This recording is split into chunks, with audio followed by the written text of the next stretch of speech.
Hey everybody, and welcome back to my channel. So if you're new here, hello, my name is Julianne and I am on a mission to improve my physical health, improve my mental health, and just overall my well-being. And if you would like to support me on this, if you would like to follow along, then please subscribe to my channel and join the family. Here's your basic disclaimer. No, I am not a dietitian, I am not a doctor, and I have no formal education of this whatsoever. So do not take my word for everything, but I will leave links to the videos that I watched for like the dietitians and like links and stuff for what I'm going to say pretty much. So disclaimer out of the way, let's get into the video.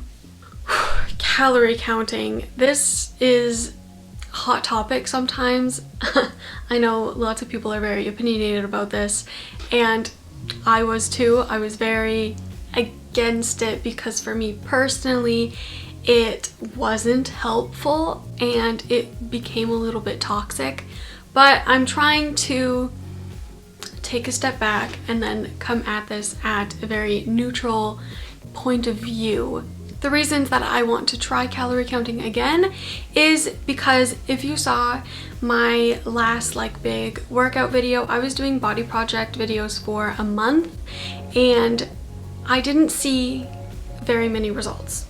Not the results that I was expecting or wanting, and I do know for my body type it takes a really long time to lose weight, but still working out so much, I was expecting a little bit more. And that's when I kind of started shifting the gears in my head and thought, okay, well, I know I'm eating healthy, but I might be over consuming. And that is why I want to do a little bit of calorie counting every so often to keep me just on track and to make sure that I'm going in the right direction with it. So the benefit of calorie counting is, so that you're not overeating. Nowadays in the health and fitness realm, it's sometimes overlooked. Fitness takes like the main stage, and then nutrition, you know, people want to eat super clean and super healthy, but they're not really focusing on how much they're eating. That is huge. Even if you're only eating like superfoods and, you know, really clean things, you can be overeating, and then it's very difficult to burn off that many calories. And sometimes when you do a really intense workout, then you find yourself being more hungry afterward than you would have, and a lot of the times you end up eating those calories back. That's why just simply keeping track of it can make a huge difference in your weight loss journey, and that's what I would like. So yeah, there was just one day in this last week that I actually wrote down every single thing that I ate, and I just used like a basic online calorie calculator to see like what the actual calories based on grams was. It was kind of difficult to do my cooking because I don't live alone. I live with my husband and I cook for both of us most of the time. So it's not like 100% accurate, the calories that I calculated, because especially for the dinner, I weighed all of the food individually and just like divided it in half, even though maybe I ate more vegetables, maybe I ate more noodles. It's really hard to determine that, but this is like a good base to start on. And how I did the meals is I tried to eat as normally as possible, as I would most days, to see if I'm on the right track. But then also it kind of like played with my mind a bit. During the day I was like writing down all the things, and so I knew like, okay, I knew by dinner time how many calories I had eaten already and what my goal was for calories, and so I was going to add tofu into our dinner. But because I felt like I was already going to be at my calorie deficit goal, then I ended up not adding the tofu. Okay, so for breakfast I had 2 cups of coffee with a bit of milk in it.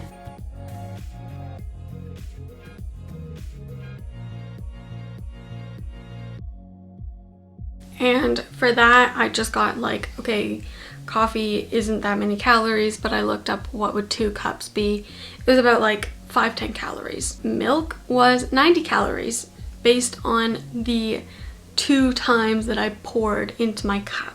I also had some homemade granola with banana and some yogurt.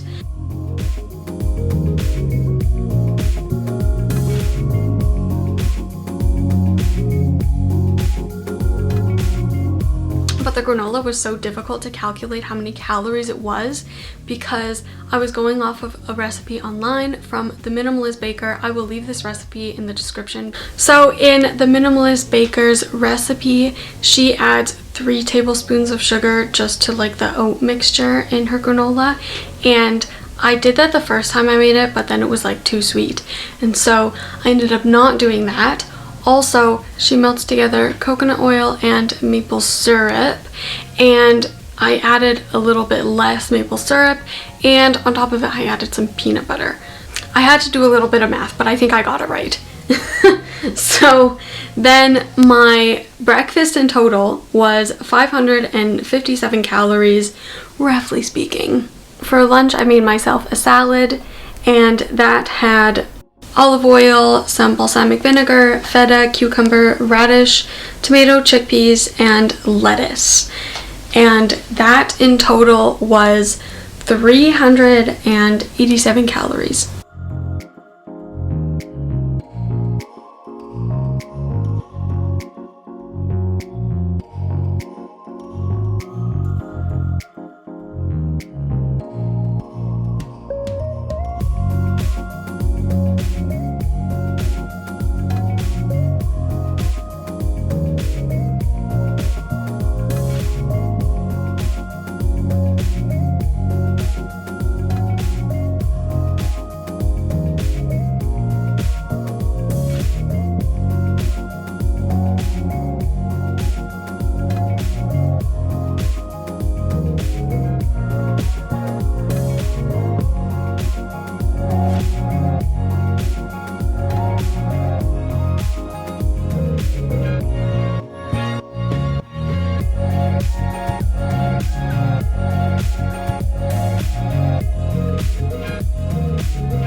Because this was a lighter lunch, it wasn't so satiating for me, and so I was snacking in the afternoon, and I had some pretzels, and then also in the afternoon I had some tea with a little bit of honey and milk in it. So that tea with the honey and milk is 62 calories. And now we get to dinner. This is much more of an estimation. You can see like for the main, can you see? For like the main things, I wrote it out and then I just like divided it by 2 because we were 2 people. I don't know if that's super accurate or not. But I had some mushrooms, broccoli, noodles. So yeah, you can see I'm just going to be using this bowl to weigh everything. This is about 230, and I'm just going to be splitting that in half when I'm actually writing it down. And same goes for the broccoli, and I will weigh out the noodles before I cook them.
then I topped it with sesame oil, soy sauce, this peanuts and chili and oil. It's called Laugenmat, and oh my gosh, it's so good. Anyways, I'm getting so distracted. So that was my dinner. If that was perfectly divided in two, it would have been 512 calories.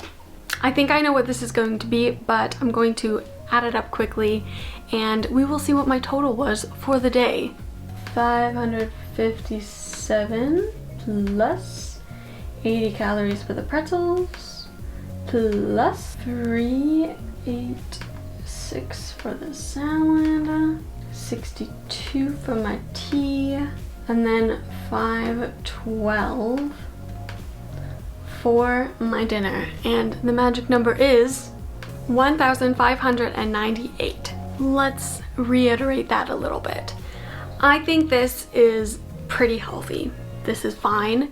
This is great, especially if I'm exercising, but it is like a little bit higher than my goal was. And that's something I'm really unsure of. I'm unsure of how many calories I actually want to eat and how strict I want to be with that, because I am definitely okay with this journey taking longer than 2 months. I am expecting it to take longer than 2 months. And so I would much rather eat a little bit more every day and lose weight a little bit slower to, you know, be more like satiated in my everyday life and be a bit happier in my everyday life. One thing that I could do in the future is maybe have my like hot meal, as they call it in Germany, at lunchtime. And that is typical for Europeans to have their bigger meal at lunchtime instead of at dinner time, and their dinner is usually smaller. If I switch those two, then I would be a lot more satiated at lunchtime and throughout the afternoon, and then maybe I wouldn't snack as much in the afternoon, save myself a few pretzels. But even if I did that, it would only take it down like 100 calories maybe. So what I've done to kind of determine how many calories I want to be eating per day, I just did like a simple calculator thing, and I will link that below. But you just put in your like basic information, how old you are, you know, male or female, what you weigh, and how active you are. So I put in for myself that I am moderately active, especially like this month doing Pilates. I am like exercising every day, but we're in a pandemic still, and so I'm not like going out all that often. I'm just doing some like basic workouts at home. For this, it says to maintain, I need to be eating 2,192 calories, which seems pretty high, I will say. To lose weight, I should eat 1,753, and then to lose weight fast, I need to eat 1,315, but that's like pretty low. Especially for this next month, I'm really going to play with it a bit more and see what works for me and see how it affects me. My goal is going to be between 1,400 and 1,500. I'm gonna try stay within that for a month, and then we'll see. I'll make a video about how that goes and what the results are. Thank you for watching my video, and if you liked it, then please give it a big thumbs up and subscribe to my channel. It really supports me and encourages me quite a bit to continue with this and to continue on this journey of getting healthier. And the main thing to take away from this video is to be happy with yourself and to know that it's okay if you want to improve yourself. I am quite happy with the body that I have, but you know, I want to be healthier, and I think that's okay.